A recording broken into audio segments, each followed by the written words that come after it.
Shalom. I just want to start off by saying, Kahalayim Lagahawa Ba'Hashem Hawashai Ba'Hashem Kakadash. I want to give double honors to the elders and apostles of Great Millstone. Peace and salutations to the hopeful elect, that I can spread His truth throughout the four corners of this earth. My name is Asha Allah, and today's topic I'm just going to talk about how the lineage is passed down to the father. You are who your father is. There's no such thing as a black man, a so-called black man, Mexican, um, um, Chinese, and an Arab being in one race, man. A person will put on a job. They got an option on a job application where two or more races. You know, and it doesn't work like that. You are who your father is, man. So if your father's a so-called black man and his father's a so-called black man and their lineage and from father to father to father to father, it goes back to being a so-called black man, then what are you gonna come out? You're gonna come out a so-called black man, you know? So let's get right into it. This is Numbers 1. This is Numbers 1 and 18. And they assembled all the congregation together on the first day of the second month, and they declared their pedigrees after their families, by the house of their fathers, according to the number of the names, from 20 years old and upward, by their polls. You know, so breaking it down, the pedigree of your family is determined by your father. By the house of your father. You know, so like I said, man, if your father's a so-called black man and his father's a so-called black man and it's just repetitive, like his father and his father's a so-called black man, then you're going to come out a so-called black man. There's no such thing as being mixed, you know, being biracial.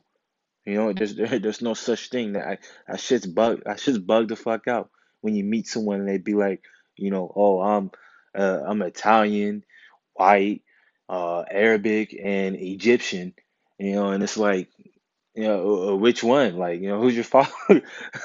Who's your father? Um, so my next scripture, I'm gonna go into the law, Leviticus 15 and verse 16.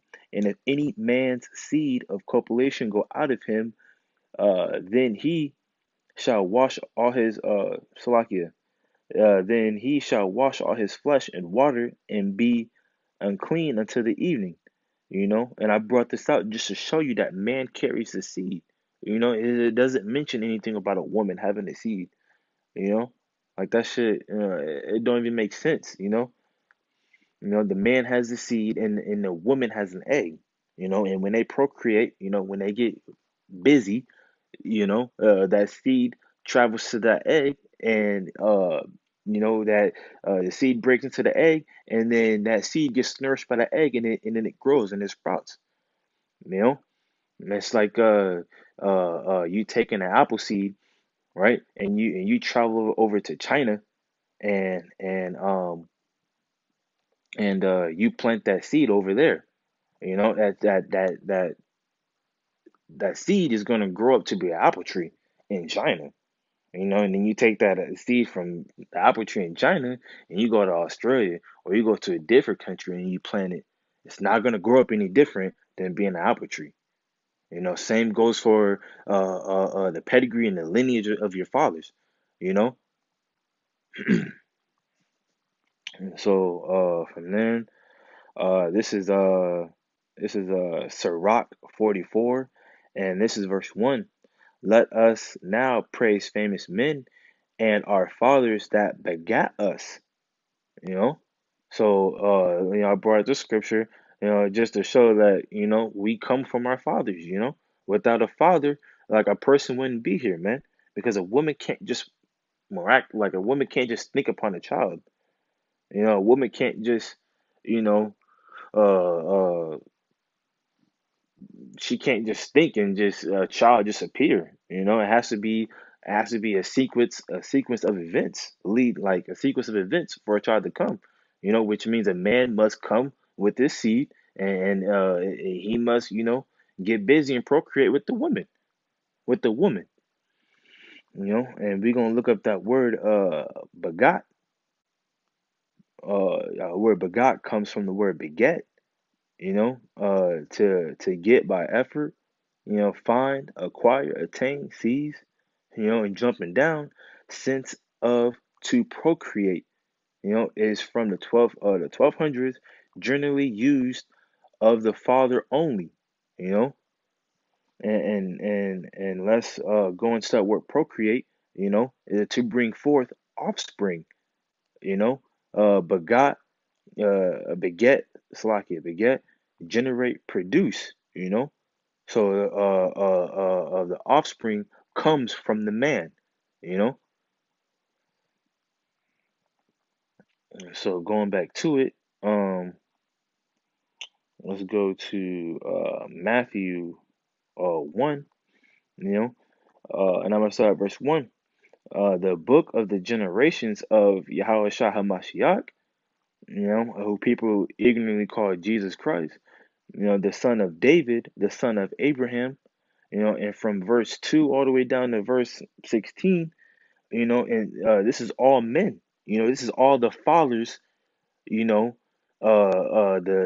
lineage, the genealogy of Yahweh Shah Mashiach, by the fathers, because this is how we're brought here, according to Sirach 44 and 1, according to Numbers 1 and 18.